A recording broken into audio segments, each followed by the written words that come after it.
ಹಾಂ ಬ್ರೈಟ್ನೆಸ್ ಬೇಕಾದ್ರೆ ಇಟ್ಕೊಂಡು ಇದೇ ಬಿಡಿಸ್ತೀನಿ. ಸಾಕು ಚೆನ್ನಾಗಿ. ನಾನು ಚಿತ್ರದುರ್ಗದಿಂದ ಜ್ಯೋತಿರಾಜ್ ಕೋತಿರಾಜ್ ಮಾತಾಡ್ತಾ ಇದ್ದೀನಿ. ಇದು ನಮ್ಮ ಶಿವಗಂಗ ಬೆಟ್ಟದಲ್ಲಿ ಯಾರ ಹುಡುಗ ಉದ್ಯಮಿ ಮಗ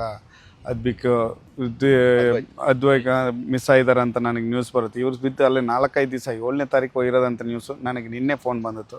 ಮೀಡಿಯಾ ಮೂಲಕ ಅವ್ರು ತಿಳಿಸಿ ಆಮೇಲೆ ಡಿಪಾರ್ಟ್ಮೆಂಟ್ನವ್ರು ನನಗೆ ತಿಳಿಸಿದ್ರು.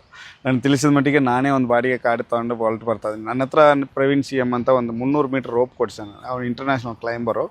ಯಾಕಂದರೆ ನಾನು ಜೋಗ್ ಫಾಲ್ಸಲ್ಲಿ ಒಂದು ಸರಿ ಬಿದ್ದಾದಾಗ ನನಗೆ ಇದಿತ್ತು. ಹಂಗಾಗಿ ಆ ಒಂದು ರೋಪು ಸೇಫ್ಟಿ ಎಲ್ಲ ಕೊಡ್ಸಾನೆ. ಹಂಗಾಗಿ ಸೇಫ್ಟಿಯಿಂದನೇ ಹುಡುಕ್ಬೇಕಂತ ನಾನು ಸೇಫ್ಟಿ ತೊಗೊಂಡು ನಾನು ನನ್ನ ಟೀಮು ಇವನು ಮಂಡ್ಯದವನು. ಬಟ್ ನಮ್ಮ ಚಿತ್ರದುರ್ಗದಲ್ಲೇ ಡ್ಯಾನ್ಸ್ ಕ್ಲಾಸ್ ಇಟ್ಕೊಂಡ ನನ್ನ ತಮ್ಮ ನಾನು ಸಾಯ್ಕೆ.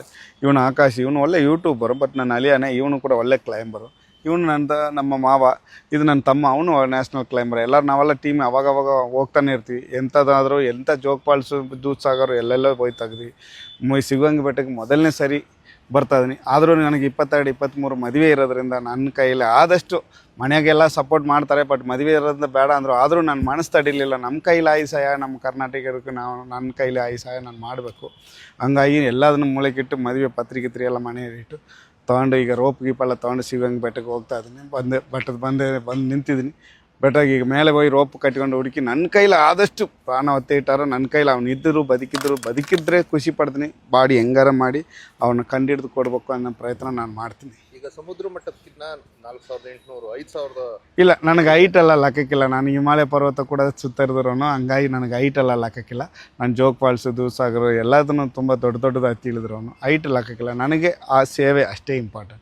ಹಂಗಾಗಿ ನಮ್ಮ ಮೀಡಿಯಾದವ್ರು, ನಮ್ಮ ಡಿಪಾರ್ಟ್ಮೆಂಟ್ನವ್ರು, ನಮ್ಮ ಕನ್ನಡಿಗರು ನನ್ನ ಮೇಲೆ ಇಟ್ಟರೆ ನಂಬಿಕೆ ನಾನು ಉಳಿಸ್ಕೋಬೇಕು. ನನ್ನ ಸೇವೆ ಯಾವಾಗಲೂ ಹೀಗೆ ಇರುತ್ತೆ. ಅಲ್ಲ, ಇನ್ನು ಕೆಲವೇ 10-15 ದಿನಗಳಲ್ಲಿ ಮದುವೆ ಇದೆ.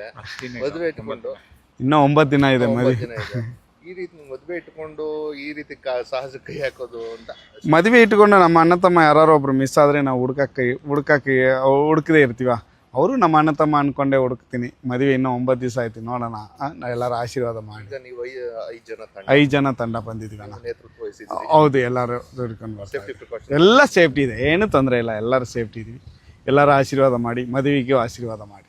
ಈಗ ಹಿಂದೆಗಡೆ ಅಂದರೆ ಶಾಂತರ ಡ್ರಾಪ್ ಏನಿದೆ ಅಲ್ಲಿ ಕಾಡು ಪ್ರಾಣಿಗಳ ಹಾವಳಿ. ಅಣ್ಣ, ಪ್ರಾಣಿಗಳು ನನಗೆ ಲೆಕ್ಕಕ್ಕಿಲ್ಲಣ್ಣ. ಅದ್ರ ಮುಂಚೆನೇ ನಾವು ಕಂಡುಹಿಡ್ತೀವಿ. ಮನುಷ್ಯ ಬರ್ತಾನೆ ಅಂದರೆ ಪ್ರಾಣಿಗಳು ಅದು ಸರ್ಕೊಂಬಿಡುತ್ತೆ. ಏನಾದ್ರು ಅಪಾಯಕಾರ ಇದ್ದಾಗ ನಾವು ಒಂದು ಸ್ವಲ್ಪ ಹುಷಾರಾಗಿದ್ದರೆ ಸಾಕು. ಆದ್ರೂ ದೇವರ ಮೇಲೆ ಬರ ಹಾಕಿ ನಾನಂತ ಹುಡುಗಿ, ಯಾಕಂದರೆ ರೋಪ್ ಮೇಲೆ ನಾನು ಬಂಡೆ ಮೇಲೆ ಇರ್ತೀನಿ. ಪ್ರಾಣಿಗಳು ಅಲ್ಲಿಗೆ ಬರೋಕ್ಕಾಗಲ್ಲ. ಅಲ್ಲೆಲ್ಲಿ ಹುಡುಕಿ ಸಂಧ್ಯಾಗಿರ್ತೀನಿ. ಎಲ್ಲರೂ ತಂಡದವರು ಮೇಲೆ ಇರ್ತಾರೆ. ಇಲ್ಲ, ಹುಡುಗರೆಲ್ಲ ರೋಪ್ ಗಿಪ್ ನೋಡ್ಕೊಂಡು ಮೇಲೆ ಹಗ್ಗ ಕಟ್ಟಿ ಅವ್ರು ರೆಡಿ ಇರ್ತಾರೆ. ನಾನು ಒಬ್ಬನೇ ಇಳಿದು ಹೋಗೋದು ಕೆಳಗೆ. ಸೇಫ್ಟಿಯಿಂದ ಇದೆ. ಎಲ್ಲರೂ ನೀವೆಲ್ಲ ಆಶೀರ್ವಾದ ಮಾಡಿ. ಏನಾಗಲ್ಲ ಅಂತ ಧೈರ್ಯ ತುಂಬಿಸಿ ನನಗೆ. ಧನ್ಯವಾದನ, ಖುಷಿ ಆಯ್ತು. ಜೈ ಹಿಂದ್, ಜೈ ಕರ್ನಾಟಕ.